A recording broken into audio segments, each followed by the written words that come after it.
If my mom was here, I'd want to hug her on Mother's Day, but these are choices that you have to make.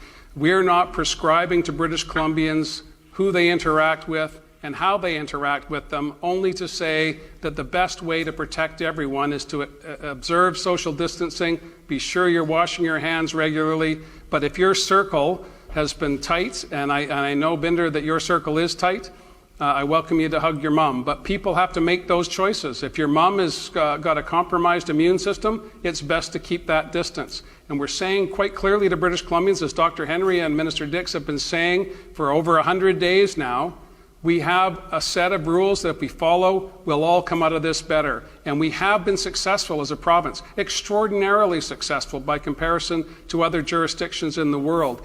Keeping in mind this is a global pandemic, British Columbians are doing very, very well, but we can't give up the ground we've made. Mother's Day is coming. Act responsibly. Be comfortable with your family. Keep the gathering slow and use your common sense. We're telling you the planning. We're working with people now to get the planning. We had another 23 people who were affected today. We have hundreds of people who are following in public health still. So we have a little bit of time. We're looking at the middle of May. You know, if things continue to go, if we're doing the same things that we're doing in the next week and a half, you know, by the long weekend is the time that we will be able to go out and hug our family.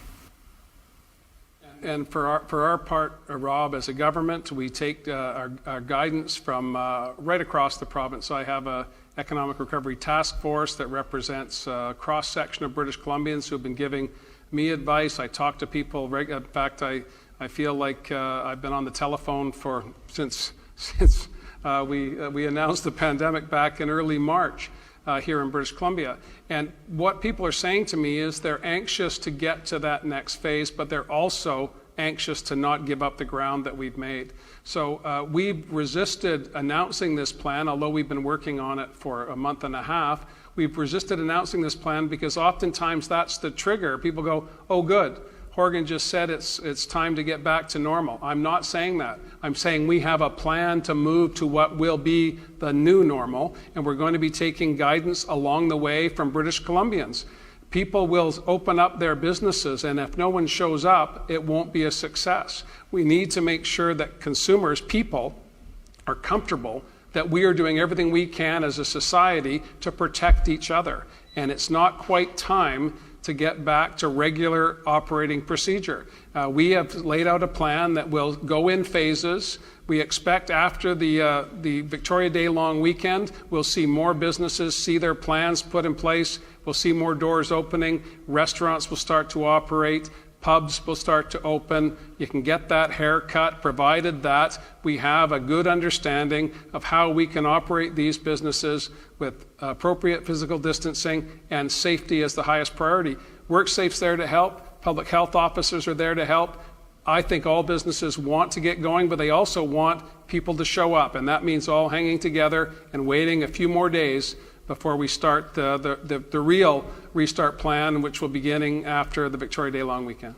Just to say that this is modeling, and that's a caveat, because modeling is only good, it only reflects what's being put into it.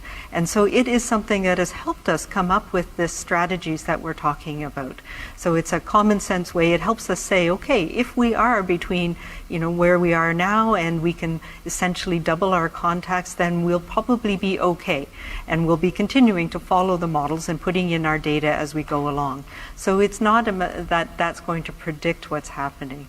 And what we need to know is, okay, that gives a little bit of a sense of what could happen and how can we increase our social connections and increase our economy and get things moving again, but staying within that safety zone.